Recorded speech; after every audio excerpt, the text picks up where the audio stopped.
Oke, baik, poin yang terakhir yaitu praktek bahasa roh dalam gereja-gereja karismatik ya.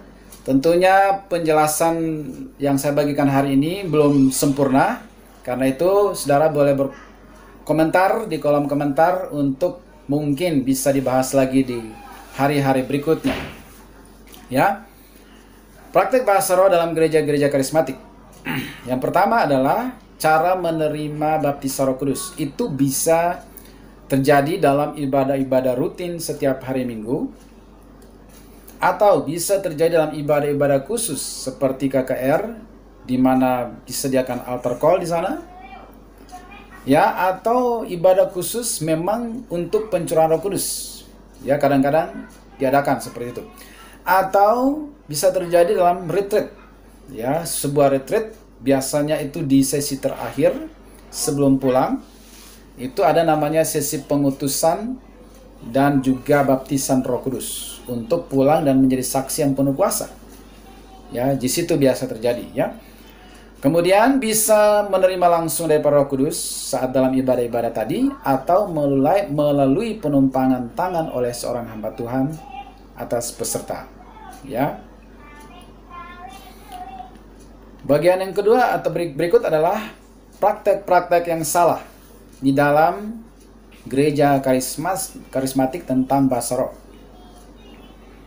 Ya, yaitu pertama, bila mengadakan kursus bahasa roh, privat bahasa roh ya. Ya, itu pasti jelas salah bahkan sesat kalau ada ya. Itu berarti dia berpikir bahwa itu kayak bahasa komunikasi horizontal yang ada kosakata, kamusnya sehingga perlu kursus. Itu salah besar ya. Ya, praktek yang salah yang lain adalah yang kedua, berbahasa roh dengan nyaring di gereja dalam ibadah, apalagi dari mimbar oleh WL, singers atau hamba Tuhan, dan juga jemaat tanpa ada penafsirannya, tanpa mendapatkan suatu pesan yang dapat disampaikan sebagai bahasa manusia untuk menguatkan, menghibur, ya, dan seterusnya.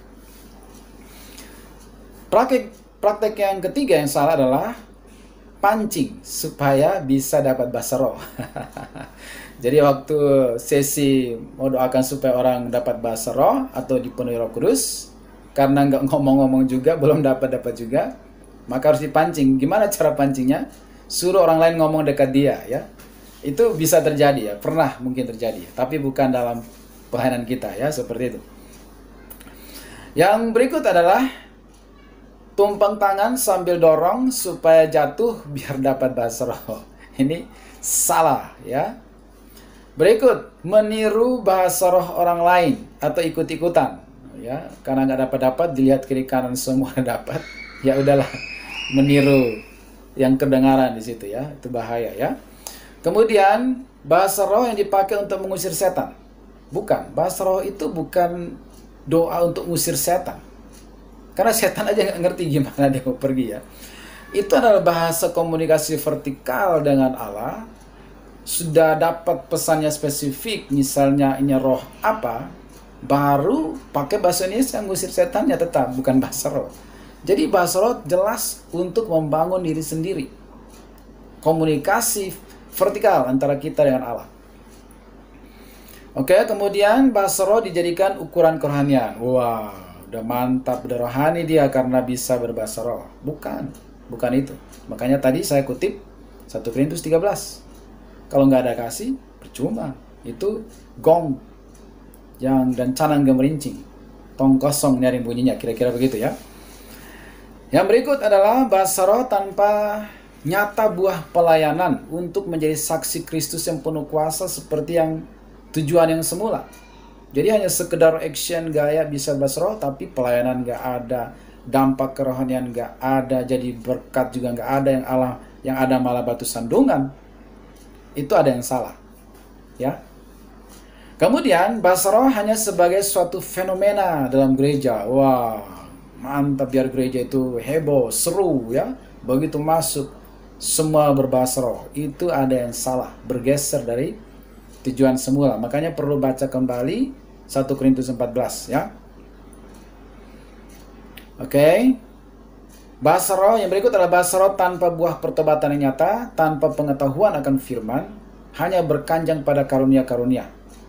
Nah, gitu ya. Jadi tiap kali ibadah, ya, tumpang tangan terus berkali-kali, orang yang sama jatuh terus, tapi hidup nggak berubah, itu salah. Itu praktek yang salah di dalam gereja, dan itu bisa saja terjadi, ya, nyata. Ya, maka kesimpulan bahasa roh itu sesat atau tidaknya bukan pada bahasa roh itu sendiri, tetapi pada cara mendapatkannya dan cara penggunaannya.